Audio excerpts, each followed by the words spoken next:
नए साल के जश्न को लेकर मध्य प्रदेश की पुलिस ने अभी से तैयारी शुरू कर दी है। शराब परोसने वाले होटल, पब सहित अन्य स्थानों पर सीसीटीवी कैमरों के माध्यम से पुलिस मॉनिटरिंग करेगी। इसके अलावा अल्कोहल डिटेक्टर से भी वाहन चालकों की औचक चेकिंग की जाएगी। ये सब कुछ नए साल पर सड़क दुर्घटना रोकने के लिए किया जा रहा है। पुलिस मुख्यालय ने नए साल पर किसी भी प्रकार का हंगामा और हुड़दंग करने वालों पर नकेल कसने के लिए अलग अलग प्रकार से कार्यवाही करने के निर्देश जारी किए हैं। इन निर्देशों का धरातल पर पालन कराने की तैयारी भी शुरू हो गई है।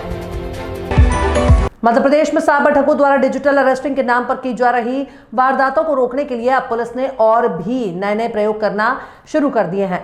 मध्य प्रदेश की व्यावसायिक राजधानी इंदौर में पुलिसकर्मियों ने पैम्पलेट और बैनर के माध्यम से लोगों को जागरूक किया है। इसके अलावा वाहनों पर डिजिटल अरेस्टिंग को लेकर जागरूक वाले स्टिकर भी लगाए गए हैं। इंदौर कमिश्नर संतोष कुमार सिंह ने बताया कि डिजिटल अरेस्टिंग नाम की कोई कार्यवाही नहीं होती है। राष्ट्रीय राजधानी और आसपास के इलाकों में शुक्रवार को हुई बारिश के बीच मौसम विभाग ने एक बार फिर से ऑरेंज अलर्ट जारी कर दिया है। बारिश के कारण कई इलाकों पर ठंड भी बढ़ सकती है। मौसम विभाग के दिन के लिए अभी और अधिक बारिश होने का पूर्वानुमान व्यक्त किया गया है। मौसम विभाग ने बताया है कि दिल्ली, एनसीआर के अलावा पश्चिमी यूपी में भारी बारिश की संभावना है।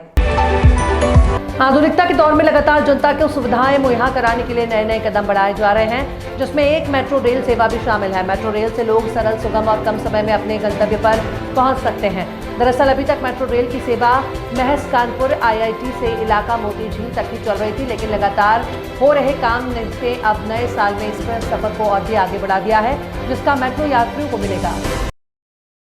उत्तर प्रदेश के संभल में मिल रहे नए कूपों को लेकर पूर्व कांग्रेस नेता आचार्य प्रमोद कृष्णम ने कहा कि भगवान के अवतार से पहले ऐसे चमत्कार होते हैं। आचार्य प्रमोद कृष्णम ने कहा कि एक प्रामाणिक और ऐतिहासिक भगवान श्री कल्कि का अवतार संभल में होगा। जब अवतार होता है तो ऐसे चमत्कार भी होते हैं। नए कूप और बावड़ी मिल रही है। अभी जितनी खुदाई होगी ऐसी चीजें और मिलेंगी। देश में चल रहे किसान आंदोलन के बीच उपराष्ट्रपति जगदीप धनखड़ ने एक बार फिर किसानों के मुद्दे पर खुलकर अपनी बात रखी है। उन्होंने प्रधानमंत्री किसान सम्मान निधि में बदलाव की आवश्यकता पर बल देते हुए कहा कि कृषि और कृषि विकास पर पर्याप्त ध्यान नहीं दिया गया है। उन्होंने कहा कि हम कृषि और कृषि विकास पर उतना ध्यान नहीं दे पाए हैं जितना हमें देना चाहिए। यहाँ 5000 वैज्ञानिक हैं। चीन ने अपनी सैन्य ताकत को और अधिक खतरनाक बनाने के लिए नई रणनीति तैयार की है, जिसमें A1 सक्षम हल्के कामिकाज ड्रोन की बड़ी भूमिका होगी। ये कदम न केवल भारत के लिए एक गंभीर चुनौती प्रस्तुत करता है, बल्कि चीन अपने अंदाज दोस्त पाकिस्तान के जरिए और अन्य सीमावर्ती क्षेत्रों में भी सुरक्षा चिंताओं को बढ़ा सकता है। हाल ही में चीनी सैन्य सूत्रों ने खुलासा किया है कि 2026 तक लगभग 10 लाख ड्रोन तैयार करने का आदेश दिया गया है।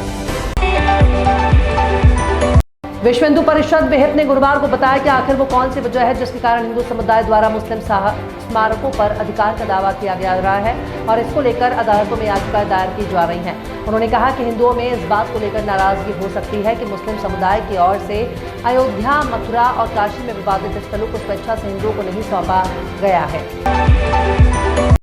उज्जैन के महाकाल कॉरिडोर और वाराणसी के काशी विश्वनाथ कॉरिडोर के बारे में तो देश जानता है, लेकिन अब उत्तर प्रदेश में एक ऐसा कॉरिडोर बनने जा रहा है जो इन दोनों के मुकाबले बहुत बड़ा है। इस कॉरिडोर पर 232 करोड़ रुपए का बजट खर्च होगा। बात हो रही है बरेली में बन रहे नाथ कॉरिडोर की। दिल्ली और लखनऊ के बीचों बीच स्थित बरेली शहर को लंबे समय से नाथ नगरी का नाम देने की मांग होती रही है। इसका कारण बरेली में 7 नाथ मंदिरों का होना है। पुरानी कहावत है कि भले सांप को दूध पिलाओ, मौका मिलने पर वो आपको डसेगा ही। पाकिस्तान और तालिबान पर यह कहावत बिल्कुल सटीक बैठती है। पाकिस्तान अपने यहाँ आतंकी हमलों से त्रस्त चल रहा है। पिछले कुछ समय से उसके यहाँ कई लोग, यहाँ तक की फौज, पुलिस और चीनी नागरिक मारे जा रहे हैं।